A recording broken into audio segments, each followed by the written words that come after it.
Guys, जब हिंदी का गद्य साहित्य पढ़ेंगे तो वीडियो शुरू करते हैं। हिंदी गद्य का विकास। आचार्य रामचंद्र शुक्ल प्रथम बौद्ध गद्य लेखक राम प्रसाद निरंजनी को तथा इनकी कृति भाषा योग वशिष्ठ को संवत 1978 को खड़ी बोली गद्य की प्रथम पुस्तक माना है। अद्योतन सूरी ने 778 ईस्वी में कुवलय माला नामक एक गद्य कृति की रचना की है। खड़ी बोली में रचित छंद वर्णन की महिमा गद्य पुस्तक की लेखक गंग कवि माने जाते हैं। 10वीं-11वीं शताब्दी के आसपास रोड़ा कवि ने रावलवेल नामक एक ग्रंथ की रचना की। ये रचना शिलांकित कृति है। रावलवेल गद्य पद में स्थित चंपू काव्य है। ब्रजभाषा गद्य में रचित ग्रंथ श्रृंगार रसमंडन के रचयिता विट्ठलनाथ जो वल्लभाचार्य के पुत्र हैं। संवत 1660 के आसपास ब्रजभाषा में अष्टयाम, इसमें भगवान राम की दिनचर्या का वर्णन है, नामक ग्रंथ की रचना नाभादास ने की है। रावलवेल में हिंदी की 7 बोलियों के शब्द मिलते हैं। इसमें राजस्थानी भाषा प्रधान है। संवत 1680 के लगभग ब्रजभाषा गद्य में अगहन महात्म्य और बैसाख महात्म्य नामक की 2 छोटी छोटी पुस्तकें की रचना वैकुंठमणि शुक्ल ने की है। संवत 1767 के आसपास सूरत मिश्र ने पैताल पचीसी नामक पुस्तक की रचना की। आधुनिक काल या 19वीं सदी से पूर्व हिंदी गद्य के 3 रूप प्रचलित थे: राजस्थानी गद्य, ब्रजभाषा गद्य और खड़ी बोली का गद्य। हिंदी गद्य का प्राचीनतम रूप राजस्थानी गद्य माना जा गया है। राजस्थानी गद्य का सूत्रपात 10वीं शताब्दी में हुआ। राजस्थानी गद्य की प्रमुख रचनाएं धनपाल कथा, तत्व विचार, पृथ्वीचंद चरित्र या वाग्विलास 1421, लेखक माणिक्य चंद्र सूरी, पंचाख्यान 1847 ईस्वी, लेखक फतहराम वैरागी।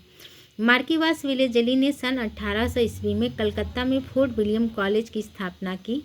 आचार्य शुक्ल ने संवत 1400 के आसपास ब्रजभाषा गद्य का सूत्रपात माना है। आचार्य शुक्ल के अनुसार ब्रजभाषा गद्य का सर्वप्रथम प्रयोग गोरखपंथी योगियों संवत 1400 ने किया। पृथ्वीराज रासो के वचनिका शीर्षक के अंतर्गत उपलब्ध गद्य को ब्रजभाषा गद्य का प्राचीनतम रूप डॉक्टर वीरेंद्रनाथ मिश्र ने माना है। उक्त व्यक्ति प्रकरण हिंदी का प्रथम गद्य ग्रंथ है। यह एक व्याकरण ग्रंथ है। उक्त व्यक्ति प्रकरण के रचनाकार महाराज गोविंद चंद्र के सभा पंडित दामोदर शर्मा जी हैं।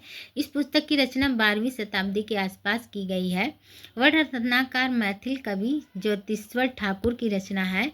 वररत्नाकर की रूपरेखा विश्वकोशात्मक है। यह पुस्तक मैथिली हिंदी में रचित गद्य की प्रथम रचना है। विट्ठलनाथ की रचनाएं हैं श्रृंगार रसमंडल, यमुनाष्टक, नवरत्न सटीक। 84 वैष्णवों की यात्रा ब्रह्मा वल्लभाचार्य के शिष्यों का जीवन चरित्र है तथा 252 वैष्णवों की यात्रा विट्ठलनाथ के शिष्यों का जीवन चरित्र है। नामक ग्रंथ के रचनाकार विट्ठलनाथ के पुत्र गोसाई गोकुलनाथ माने जाते हैं। खड़ी बोली गद्य का प्रारंभिक रूप दक्षिण साहित्य में मिलता है। दक्षिण के साहित्यकारों ने अपनी भाषा को हिंदी, हिंदवी, दक्खनी, देहलवी, जबान, हिंदुस्तानी आदि कई नामों से पुकारा है। दक्खनी हिंदी के प्रथम गद्य लेखक ख्वाजा बंदा नेवाज गैसूरदास 1318-1422 ईस्वी को माना जाता है। इनकी पुस्तक मिराजुल आस्कीन दक्खनी गद्य की प्रथम पुस्तक मानी जाती है। इस पुस्तक में सूफी धर्म के उपदेशों का वर्णन है।